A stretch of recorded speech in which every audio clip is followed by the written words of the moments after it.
The Super Bowl halftime show features rappers with rap sheets kneeling to protest American racism and the NFL clearing oodles of cash. The Durham investigation reveals that the Clinton campaign paid a tech company to infiltrate Trump Tower and the White House executive office servers to create the Russiagate narrative, and Ukraine is apparently on the brink. I'm Ben Shapiro. This is The Ben Shapiro Show.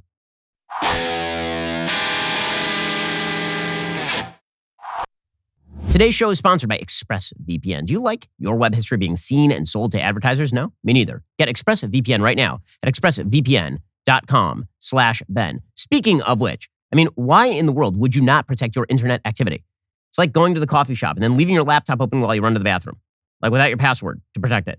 Is that a smart idea or a very stupid idea? Because then you come out and there's just some weird person who's just scrolling through your emails. You don't want that happening. And every time you open up the internet in a public place, that's basically what you're doing, unless you're using ExpressVPN. Your ISP knows every single website you visit. What's worse is they can sell that information to ad companies and tech giants who use that data to target you. ExpressVPN puts a stop to this. It creates a secure encrypted tunnel between your device and the internet, so your online activity can't be seen by anyone. I personally use ExpressVPN on all my devices, my phone, my laptop, my router. That means everybody who's using my Wi-Fi is now protected as well. The best part is using ExpressVPN, it is super simple. You just fire up the app, you click one button, and now you are magically protected. ExpressVPN, it's the world's #1 rated VPN by Mashable, The Verge, and countless others. So if you are like me and you wish to protect your online activity because it's your business, secure yourself. Visit expressvpn.com/Ben today. Use my exclusive link, expressvpn.com/Ben. You can get an extra 3 months for free. That's expressvpn.com/Ben. Alrighty, so last night, of course, was the Super Bowl. And I have to say, the power of capitalism to basically use whatever it can, whatever's at hand to make money is truly astonishing. It was kind of bizarre to watch the Super Bowl, particularly the halftime show yesterday, and note that all these people who were rebels against the cause, these were folks who were rebelling against the system, systemic racism, here they are being paid by the NFL, which is one of the biggest corporations in America, the most powerful entertainment in the country, to sing songs on behalf of these corporate overlords, these rebels against the cause. And meanwhile, the NFL is happy to make money and make ratings off of a group of people who, in any sort of normal circumstances, would have been canceled years ago.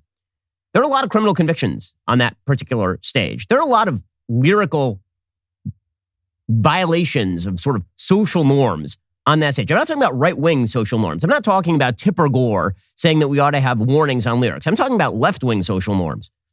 But the fact is that capitalism can take the piss and vinegar out of pretty much anything. And that's what that halftime show was last night. Honestly, number one, it demonstrates how old our country is because this is now throwback music for people who are about my age. And I'm 38, and I was watching some of the Super Bowl with some friends last night who are early 40s. And they were bopping out to music that they were listening to in high school because our entire culture now revolves around the artists of 20 years ago. And these are all a bunch of 50-year-old rappers. The fact, Mary J. Blige is 51 years old. And this is the younger crowd now. Remember that for the past couple of Super Bowls, they've gone a little younger. They did Bruno Mars, and then they did The Weeknd, and these are younger folks. But they went back to kind of the old, right? The classic rap gods of the 1990s and early 2000s. And I just want to point out once more that the social standards that the left holds when it comes to culture just do not exist. They do not exist. Violence against women, apparently totally okay. You don't get canceled over that anymore, depending on who you are and what kind of art you perform. The lyrics that are overtly anti-gay, totally fine, so long as you also hate Donald Trump.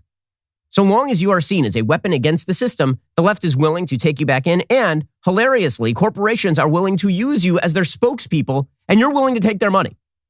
This is really corrupt and perverse little tie, but you do have to appreciate the power of money making to really take any sort of power and edge out of the message and just turn it into pap that you pump into elevators. It really is kind of an amazing thing. Let me just point out who was on the stage last night during the Super Bowl halftime show, because this really did occur to me while I was watching it, is that the NFL has been attempting to get away from the, we are the league that has a lot of criminal convictions routine. They've been attempting to get away from this. And so on the stage, they had Dr. Dre, who has been accused of multiple instances of violence against women, including assault of Dee Barnes, who's convicted in 1991. Quote, "People talk all this bleep, but somebody F's with me, I'm going to F with them." A woman named Michelle, who was the mother of one of his children, accused him of domestic violence. Another woman named Terry B. accused Dre of assaulting her. He was convicted in 1992 of battery of a police officer. He apparently allegedly drove drunk in 1994. And now, he seems to have improved his life pretty dramatically, Dr. Dre, although in 2016, Suge Knight accused Dre of a kill-for-hire plot. But let's just say that these are offenses that, in sort of a normal world, would get you canceled these days, right? Because time is of no limit. When we go back 20, 30 years and find stuff about people and destroy them.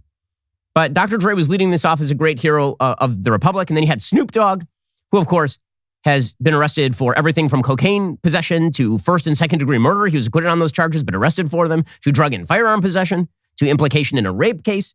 He wasn't arrested for that, but there was an implication that he was involved. He was last arrested in 2012 for possession. And Snoop Dogg, of course, is now a hero of our culture. And by the way, in January, he cut a song that included the following lyrics. And I know it's always a risk when I read lyrics, so we're going to take this slowly. Okay, this is the following lyric. It was in January of this year. Quote, "All you N-words out there, take your guns that you're using to shoot each other and start shooting these bitch-ass MFing police. That'll impress a MFing N-word like me." That was like January. And here he is in the biggest cultural event in America in February, right, rapping at the center of the stage at the behest of a major American corporation. You got 50 Cent up there, who was arrested in 94 for cocaine trafficking, in 2003 for criminal possession of a weapon, for battery in 2004 for jumping into a crowd to go after a person who threw a water bottle at him, in 2013 for 5 criminal charges, including 1 count of domestic abuse, domestic violence. And normally this stuff sort of gets you, I thought that this was bad.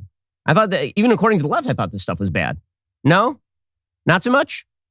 You have Eminem, right, who famously was sort of pre-canceled because of all of his lyrics, including ones about violence against his ex-wife and about raping his mom and about stabbing gay people. All of that sort of stuff is in his lyrics.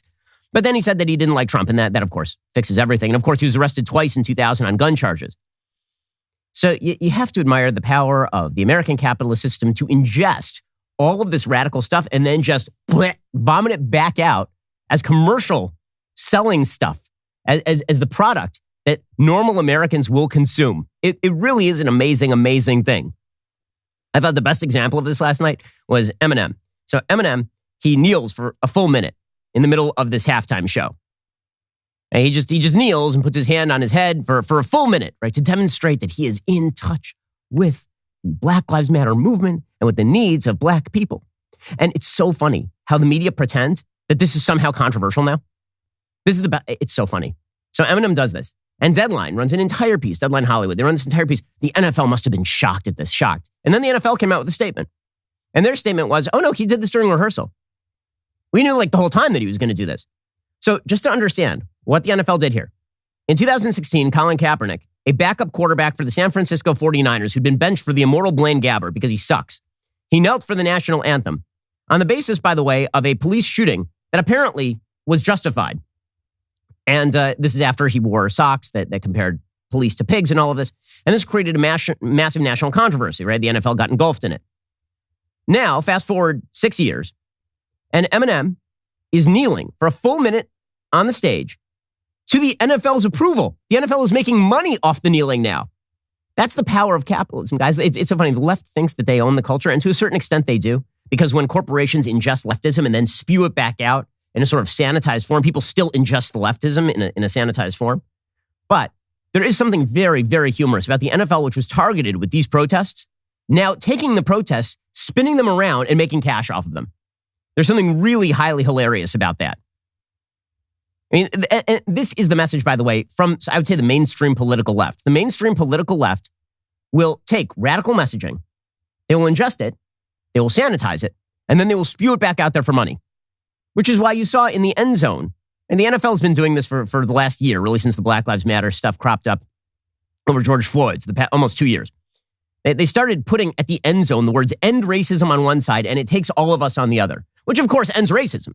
I mean, as we all know, if there's one thing that ends racism in the United States, it is putting the words end racism at the back of the end zone in an NFL game, because there are tons of just vicious white racists who are watching the NFL game. And until now, they're ready to go burn a cross on their black neighbor's lawn. But now they saw the words end racism at the back of the end zone. They're like, oh man, F racism. Racism's the worst now. I saw it said end racism in the back of the end zone. Roger Goodell tells me it's time to end race. And not only that, it takes all of us. Racism ended. Or alternatively, these corporations are playing you. If you're a radical leftist and you think that these people are your friends, they are playing you. And by the way, if you're on the right and you think these corporations are your friends, they're not. They're willing to use whatever is at hand. If they feel like they can make a buck off the woke by mirroring woke messaging, they will. They have no principles. They don't care. It's all about just making the money for them. That's all. And the Democratic Party is the same way. So right before the Super Bowl, Joe Biden went on national TV because we have this dumb tradition where the president of the United States hijacks this giant cultural event and does these interviews. By the way, I love the fact that we are still social distancing. So we've got Joe Biden sitting 83 feet away from Lester Holt right, before the Super Bowl. Both of them octuple vaxxed. 70% of their body weight made up the vax at this point. And by the way, everybody unmasking. And Joe Biden then decides that he's going to rip on the NFL. Now, you think the NFL's upset about this? The NFL isn't upset about this one iota because the NFL will find a way to make money off of this, which is why you have Roger Goodell saying, oh, yeah, of course we're racist. Of course. Also, if black Americans, if you could give us more of your money, in fact, we'll have a halftime show featuring many of your favorite artists. As long as you keep giving us more of your money. If we say we're racist, will you give us more of your money? So Joe Biden is this for the Democratic Party. His policies can be as bad for black Americans as he wants them to be. And his policies are indeed crappy for black Americans. His inflation is hitting black Americans harder than it is hitting white Americans. The unemployment that will likely follow an increase in the interest rate will be worse for black Americans than it will for white Americans. He doesn't care about that. He cares about making a buck, which is why he goes around on the road saying that all of his political opponents are people who would have been Jim Crow racists back in the day. Because if he mirrors the messages you want him to mirror, will you love him? So here is Joe Biden ripping on the NFL for its supposed racism and not having more black coaches. Says Joe Biden, who goes around bragging about how he worked with segregationists in the 60s and 70s. Like, really, it's amazing stuff. Here's the president of the United States, Lester Holt. A league that is made up of so many athletes of color as well as so diverse that there's not enough African-American qualified coaches to, quote, to manage these NFL teams. It just seems to me that it's a standard that they'd want to live up to. An old white man is telling you that the NFL is super duper racist. Yeah, that's great. And by the way, Roger Goodell doesn't care. He doesn't care. As long as you keep pumping that money into his pocket, he does not care. And neither does Joe Biden. Joe Biden doesn't care about any of this stuff. Just vote for him and give him your money. And keep voting for him as 90% block if you're black, and he'll be a happy camper. He doesn't care about any of these messages. It's ridiculous. It's really, really stupid. By the way, I'm just going to point out this as well.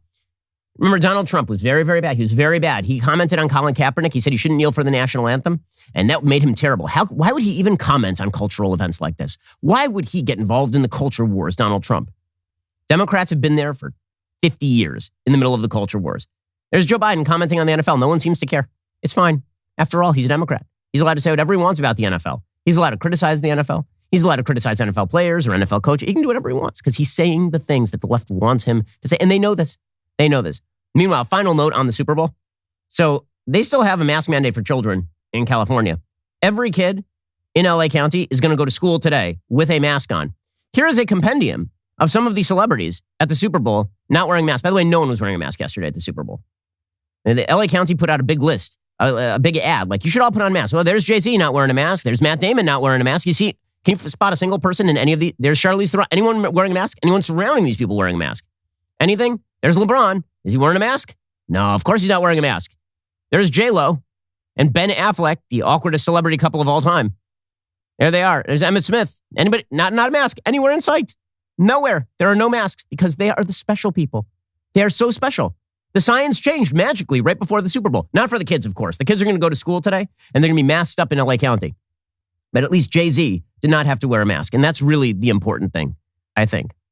The elites who create your culture and ingest your messages and spew them back out to you for money and are the richest among us. And remember, all the people on the stage who have spent their lives rapping about the evils of the American system are some of the richest people in America.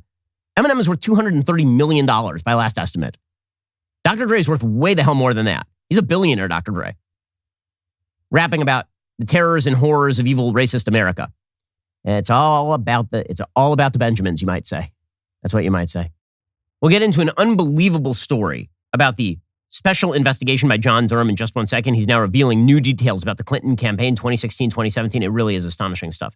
First, let's talk about the fact that it is very hard to hire people these days. Like finding good people for your job is really, really difficult. And here's the thing. Very often you make mistakes. Right? You hire somebody and then they turn out not to work. And so you have to get rid of them and you get somebody new and then they make the exact same mistakes. You know what won't do that? ZipRecruiter's AI. Their AI is always learning and always getting better, hiring better people for you every time. If you're hiring, their AI gets better and faster at finding the right candidates for all of your roles. Right now, you can try it for free at ZipRecruiter.com/dailywire. ZipRecruiter uses its powerful technology to find and match the right candidates up with your job. And then it proactively presents these candidates to you. You can easily review these recommended candidates, invite your top choices to apply for your job. That encourages them to apply faster. No wonder ZipRecruiter is the #1 rated hiring site in the United States based on G2 ratings. And now you can try ZipRecruiter for free at this exclusive web address, ZipRecruiter.com/dailywire. That's ZipRecruiter.com/DAILYWIRE. ZipRecruiter.com/dailywire. ZipRecruiter is indeed the smartest way to hire. Get started right now.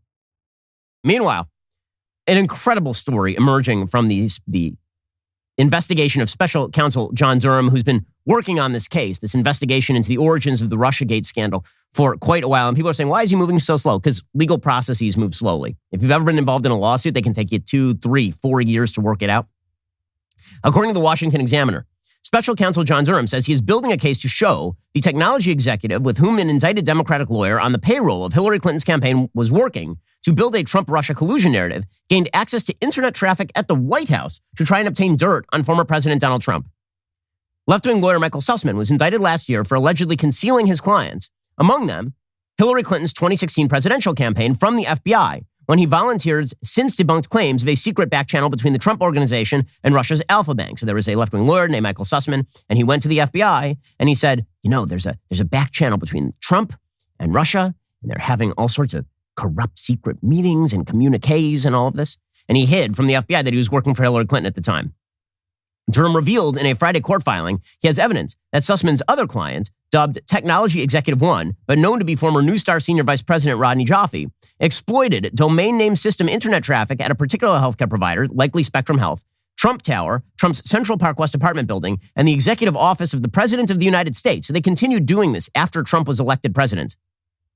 The revelations made as part of a motion for the Washington, D.C. federal court to look into possible conflicts of interest related to Sussman's defense gave allies of Trump more reason to believe the former president was spied upon, as evidenced by an upsurge in tweets about the latest solve in his so-called Russiagate scandal.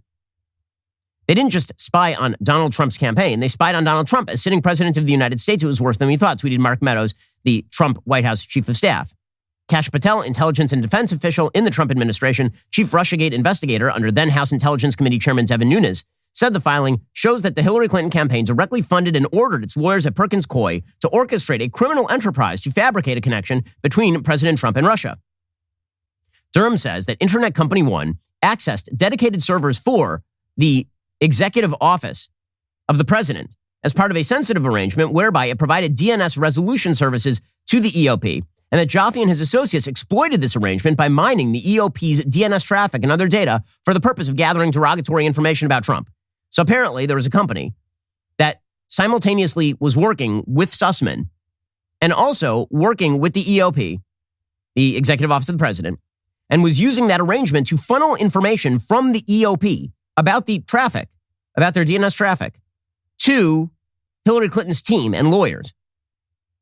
Joffe alerted Sussman about the Alpha Bank claims by July 2016, Durham said last year. Over the ensuing weeks, as part of their lawyer-client relationship, Sussman and Joffe engaged in efforts with Hillary Clinton's lawyers.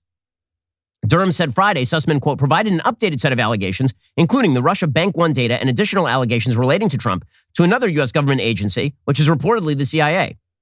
Durham said the allegations Sussman passed along during the February 9th, 2017 meeting relied partly on the purported DNS traffic Tech Executive One and others had assembled pertaining to Trump Tower, Trump's New York City apartment building, and the EOP. So he's already been elected president, and they're still ginning up this Russiagate narrative by trying to monitor traffic inside the EOP and then hand that over to the FBI and the CIA. That's full-scale insane. I mean, if nobody goes to jail over that, I honest to God, don't know what you would go to jail over. If you're an internet company and you are using your access to the executive office of the presidency in order to funnel that to the political opponents of the president of the United States, and then funnel that back to the FBI and CIA in order to initiate action that you know is not true against the president of the United States? That's insanity. I mean, imagine if the situation were reversed. Imagine if Barack Obama had been elected president, and it turns out that there had been a largely ginned up scandal about how Barack Obama was actually working closely with the Iranians, for example. How the Iranians were actually backing Barack Obama actively. Right? They wanted him to win. And it was important that everybody knew that. And they went to the FBI and they went to the CIA and they had a dossier full of false information. And they passed that along to the FBI and the CIA. And then they had an internet company that was working with the executive office of the presidency. And it's January 2009. And they're monitoring the DNS traffic between the EOP and the Iranian government. And then they're turning that information over to the FBI and CIA, which then initiate a 4-year-long quest into the supposed connections between the Obama administration and Iran. You think that isn't the like an earth-shaking scandal? You think that wouldn't end not only political careers, but some lives of freedom? People would end up in prison? Of course they would. But it's Trump, so of course it's all justified. Durham's team has charged Sussman with lying to the FBI while pushing the Alpha Bank claims. Sussman allegedly told FBI General Counsel James Baker in 2016 he was not working for any particular client despite doing the bidding of Clinton's campaign, billing his services to her as well as working on behalf of Jaffe. Sussman has pled not guilty. Durham says Sussman repeated the lie in 2017. This is all according to the Washington Examiner and filings now by John Durham. The special counsel said Friday Sussman, quote, provided data which he claimed reflected purportedly suspicious DNS lookups by these entities of Internet Protocol addresses affiliated with a Russian mobile phone provider during the February 2017 meeting. Sussman claimed these lookups demonstrated that Trump and or his associates were supposedly using rare Russian-made wireless phones in the vicinity of the White House and other locations. Durham said this assertion was likely highly misleading or outright false. He says the special counsel's office has identified no support for these allegations. Indeed, more complete DNS data that the special counsel's office obtained from a company that assisted Tech Executive One in assembling these allegations reflects that such DNS lookups were far from rare in the United States. Durham pointed to the indictment of Sussman, which alleged beginning in July 2016 that Jaffe worked with Sussman, Fusion GPS, and numerous cyber researchers and employees at multiple internet companies to put together the Alpha Bank claims. While doing this, Durham said Jaffe exploited his access to non-public and or proprietary internet data. Apparently, so this is all deeply damning. And the fact that the Clinton team was ginning all of this up and then using the FBI and CIA is basically a cutout to air their narratives is totally crazy. It's totally crazy. And people should end up in jail over this. No question. We'll get into President Trump responding to all of this in just 1 second. First, as you know, Justice Breyer recently announced that he was retiring from the Supreme Court, handing Joe Biden the opportunity to get the most left-wing person he can find to fill that seat. What you might not know is there was a lot of money from unnamed sources put into getting Justice Breyer to retire. In fact, we talked about this on the show, that there was all sorts of pressure being brought to bear to get Breyer to step down before the 2022 election. Our friends over at the Judicial Crisis Network are raising the alarm about the role these dark money groups are playing in the effort to get a radical appointed to the Supreme Court. At the very top is a group called Arabella Advisors. They fund a lot of far-left groups, including Demand Justice. The New York Post reported that Demand Justice ran a bullying campaign against Breyer, using their considerable resources to force him into retirement. They even went so far as to drive a mobile billboard around the Supreme Court that said, "Breyer, retire. It's time for a black woman Supreme Court justice. There's no time to waste." Well, obviously it worked. Now they're pouring tons of money into getting a radical leftist Supreme Court nominee who's going to serve as a rubber stamp for their unpopular far-left agenda. The Judicial Crisis Network is calling them out with a big ad campaign designed to shine a light on liberal dark money groups and their plans to transform America. You can find out more on Twitter @Judicial Network or at judicialnetwork.com. Okay, so President Trump has responded to all of this, and he put out a statement. His statement is pure Trump. He says, the latest pleading from special counsel Robert Durham provides indisputable evidence that my campaign and presidency were spied on by operatives paid by the Hillary Clinton campaign in an effort to develop a completely fabricated connection to Russia. Okay, that's true. He says this is a scandal far greater in scope and magnitude than Watergate. Also, by the way, kind of true. Okay, Watergate was about how Richard Nixon was using the people at the RNC to bug his political opponents. Here you have Hillary Clinton bugging apparently the president of the United States at the EOP, essentially, and monitoring traffic from the EOP for the elected president of the United States, and then funneling that to the intelligence services in order to create an entirely false narrative designed to sink that presidency. That is worse than Watergate by any objective level. In a stronger period of time in our country, says Trump, this crime would have been punishable by death. I mean, now I feel like we've gone in a different direction. It says, in addition, reparations should be paid to those in our country who have been damaged by this. I don't know. Well, I mean, certainly they should have a legal case against Sussman and against the Hillary Clinton campaign. But it does go to show you that all the talk about Trump, Russia, Trump so corrupt, Trump so terrible. Hillary Clinton was corrupt and terrible and deserved to lose the presidency in 2016. She absolutely did. No question. Okay, meanwhile, things continue to get uglier and uglier with regard to Ukraine. U.S. officials are now saying that Putin could invade Ukraine at any time, according to the New York Times. Jake Sullivan, President Biden's national security advisor, said on Sunday U.S. officials still believed that President Vladimir Putin of Russia could invade Ukraine at any time, despite continuing diplomatic efforts. He appeared with Jake Tapper on CNN's State of the Union. And Tapper, for his part, he did ask him, he was like, you keep saying that there are false flag operations and you keep saying that Russia's going to launch an attack at any time. Do you have actual evidence you want to show us about this at any point? Honestly, points to Jake Tapper for at least some skepticism from the mainstream media, which is usually not what you see here.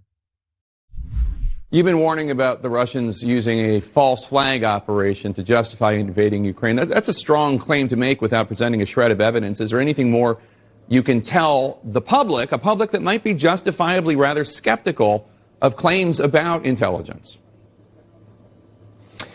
Well, let me make 3 points on this. First, we're not putting forward this intelligence to start a war, which has happened in the past, Jake. We are putting forward this intelligence to stop a war. Okay, but you haven't put forward any intelligence. So a lot of people are still doubtful as to whether the intelligence exists or whether you are just doing this in order to ramp up attention on Ukraine. Now, I happen to think that the intelligence probably does exist. And I happen to think that Russia is not putting 130,000 troops around the borders of Ukraine just for fun. I mean, there are other nations that are responding to this as though the threat is very, very real, obviously. For example, Israel has now removed all of its diplomats from Ukraine, or is apparently in the process of doing so. People are evacuating their own citizens. The United States, for its part, is also evacuating its citizens at this point. The U.S. has now evacuated most of its embassy staff, according to Breitbart and the Associated Press. The AP says the United States is evacuating almost all of its staff from its embassy in Kiev, as Western intelligence officials warn a Russian invasion of Ukraine is increasingly imminent. A senior State Department official said on Saturday, a very limited number of staff will stay to keep communications open with the government, but all consular options will be suspended, which is a real problem because if you're an American citizen trying to get out, how the hell do you get out at this point? Because the only people who are there are just to keep options open with the Ukrainian government. The official, citing security concerns, would not say how many personnel would remain. As of December, there are about 180 Americans working at the embassy. Some of those had already left. The majority will be returning to Washington, according to the official. The official said the step was taken due to the potential for major Russian attacks on Kiev in the event of an invasion and repeated the warning that private American citizens should immediately leave.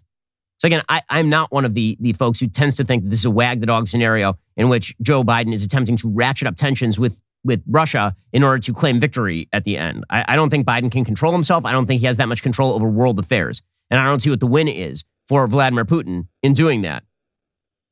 Biden over the weekend did speak with the Ukrainian president as well, Vladimir Zelensky.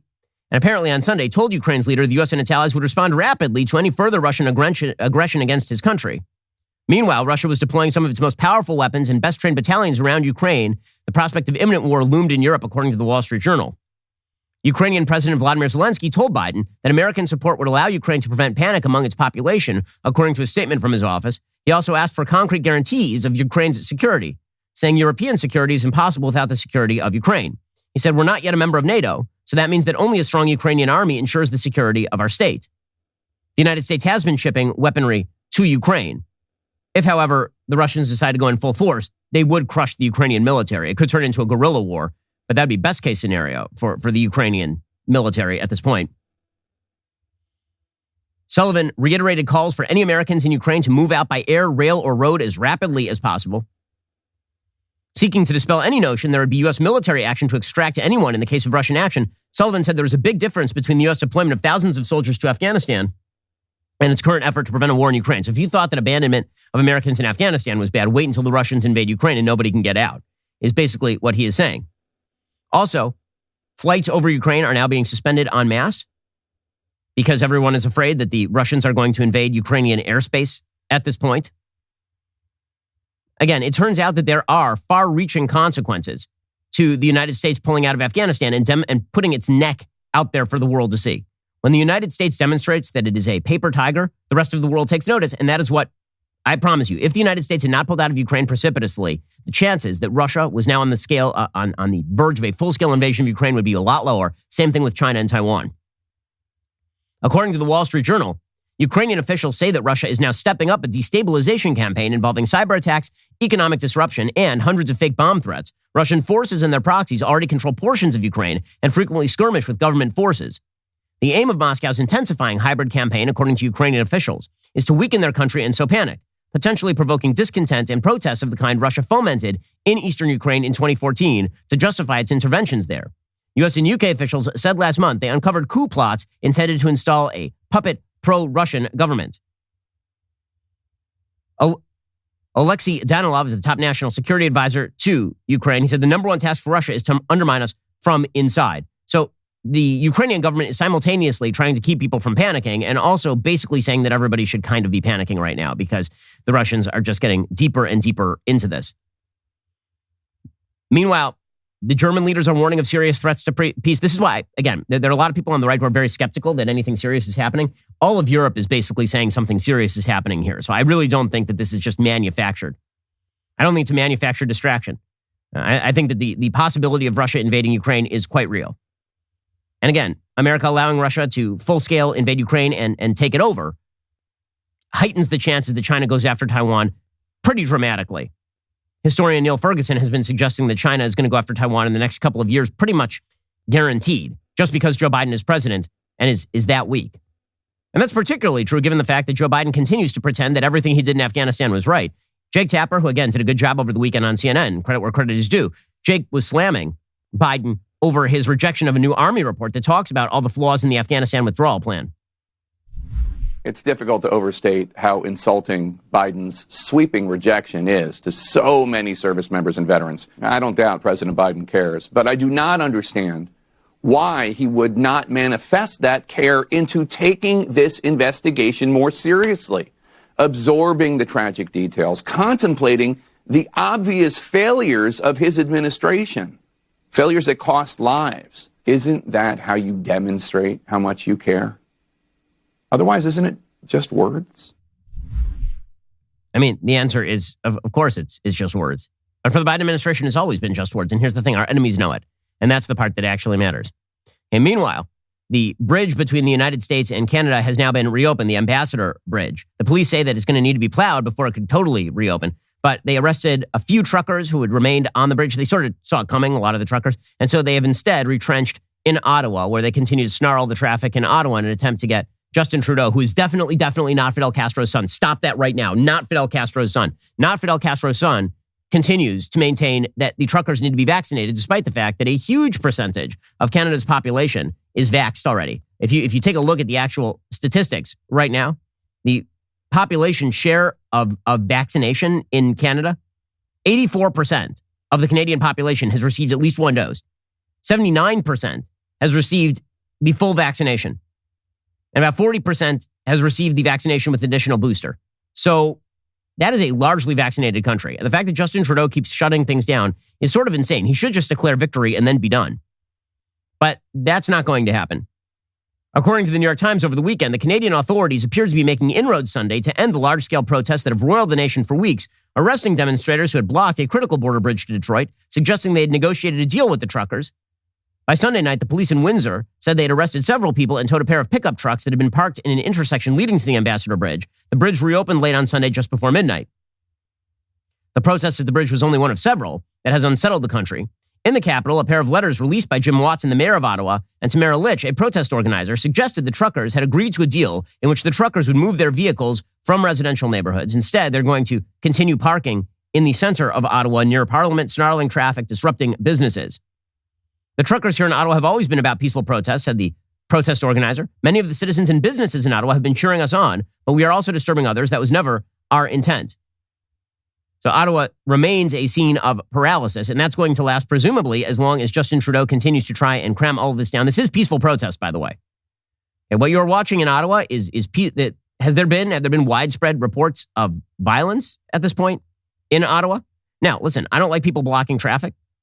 As a general rule, as I've said before, and you block traffic and you stop people from going to work and all of this, that is law violation. You shouldn't do it.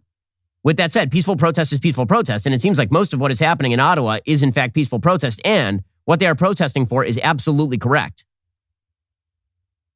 And meanwhile, it is amazing to watch the American left, which is supposedly the party of the workers, And the American left, they're the people who care the most about the blue-collar workers, right? The Teamsters. You know the Teamsters Union came out against the Ottawa truckers? The Teamsters Union, which is supposed to stand for the truckers, they're like, no, these ones are bad. Why? Because as it turns out, the unions actually work for left-wing government actors, not the people who pay their dues.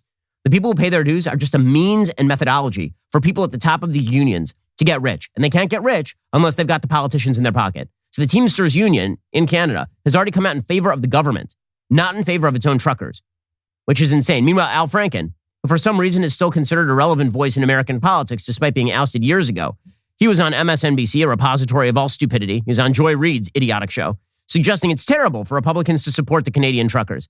The power of the party of the people right here. They're just awful. I mean, don't get me started on like Ted Cruz. He's like encouraging this thing in Canada, but it's hurting our economy. So now, the whole point about, we don't want these mandates because it hurts our economy to close the economy. This is really hurting people in Michigan and in the upper Midwest. And it's really, really hypocritical and awful. But that's what you expect from these guys.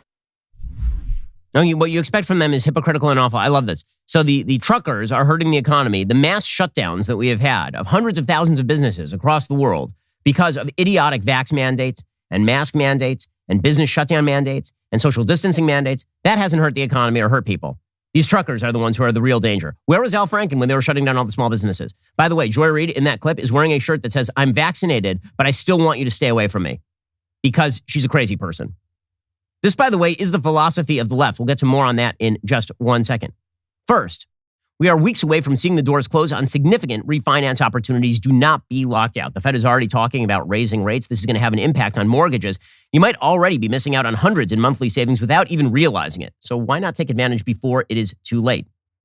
Check out that free, no-obligation mortgage review from our friends at American Financing. Let their salary-based mortgage experts tell you about custom loans that might fit your budget better because rates really are still really low. And chances are you can benefit. It could mean a lower house payment, up to $1,000 in monthly savings, tens of thousands in long-term savings. Think of the difference that can make, then give American Financing a call to learn more.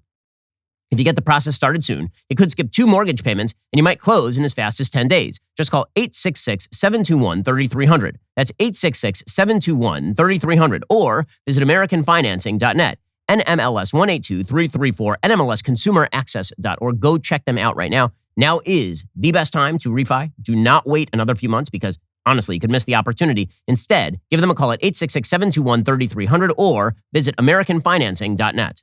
In a second, we will get to the far left, which will not let go of COVID. They just won't. We'll get to that in a second. First, the opening weekend of our first original production shut-in, massive success. Not only did the premiere alone reach over 500,000 views, the reviews are in. Shut-in has a critic score of 100%, an audience score of 97% on Rotten Tomatoes. That's amazing because it's a good film. And making a film is never easy. But we did it. We produced a film. It's really, really good. That's why if you missed it, you need to head on over right now to dailywire.com/subscribe. Get a membership today. The film is now exclusively streaming for Daily Wire members. If you're not one, you are missing out.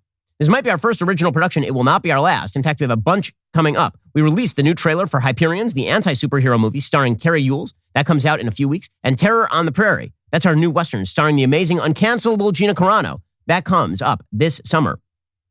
For those of you who don't know, this weekend was the 1-year anniversary of Gina getting fired from Disney and us announcing our movie deal with her. We're very excited to make good on that promise and bring Gina's movie to you. It's awesome, by the way. It is just great. And here's the thing. We need your help. Okay, I'm just going to say it straight out. We need your help. Producing movies, producing entertainment content, it is really, really expensive. Hollywood spends hundreds of millions, billions of dollars every year just on the kind of content that slaps you across the face every single day. We're trying to give you a place where you can watch movies that won't slap you in the face and you'll be entertained. We're making great movies that aren't just about ideological agendas. They're just great movies that won't smack you.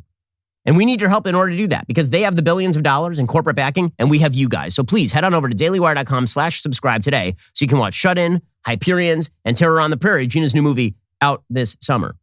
Also, as you know, Matt Walsh is a best-selling LGBTQ+ author.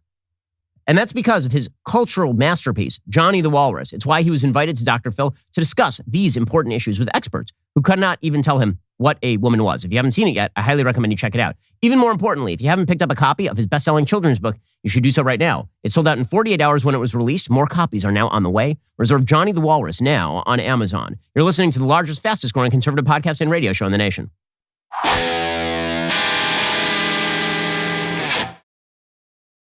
Speaking of the continuing radical left's disconnect with the rest of America on COVID issues in particular, again, I point you back to the Super Bowl, where the only people who were masked the entire time was the youth orchestra during the national anthem. All the singers unmasked, all the audience unmasked, the youth orchestra, the kids have to be masked because kids always come last. Meanwhile, you have Mehdi Hassan over at MSNBC, straight from Al Jazeera, who tweeted this out over the weekend. And honestly, I hope to God that all Democrats run on this. Quote, keep mask mandates, especially in schools. Keep vaccine mandates where possible. Bring in a damn vaccine mandate for domestic air travel via executive order. Send out more high-quality masks and rapid tests on a monthly basis. Tie opening up to booster uptake. Expand the Supreme Court. Yeah, go for it, man. Do all of these things.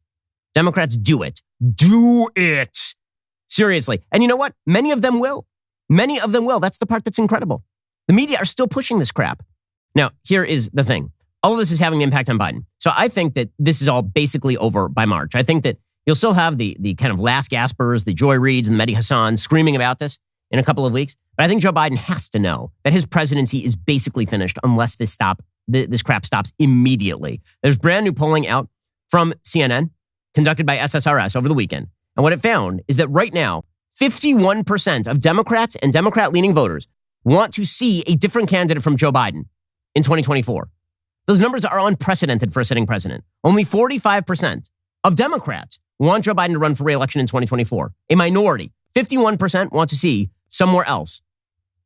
Apparently, only 52% of voters age 45 and over want to see Biden again, which that's a terrible number for him. Even old Democrats are like, who's this geezer who can't seem to handle his bowels anymore, who seems to be constantly losing control of himself? What, can he go away?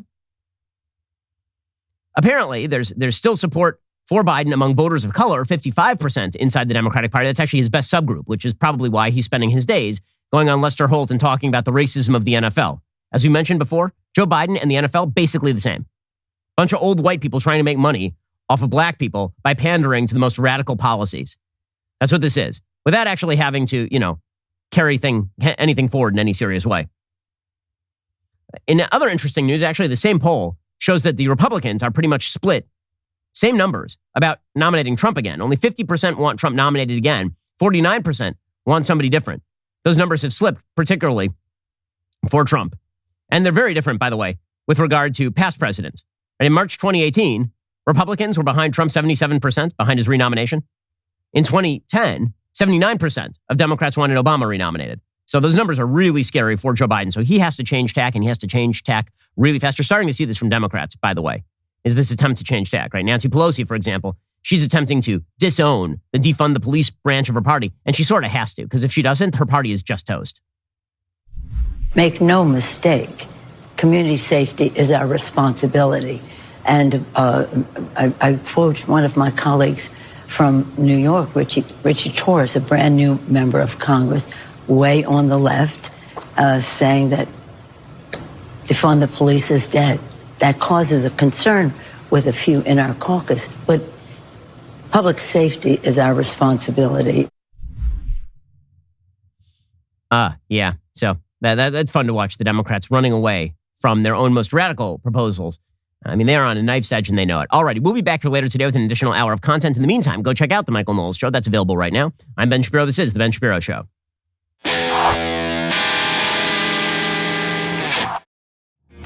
The Ben Shapiro Show is produced by Elliot Feld. Executive producer Jeremy Boring. Our supervising producer is Mathis Glover. And our production manager is Pavel Wydowski. Associate producer Bradford Carrington. Editing is by Adam Sayevitz. Audio is mixed by Mike Coromina.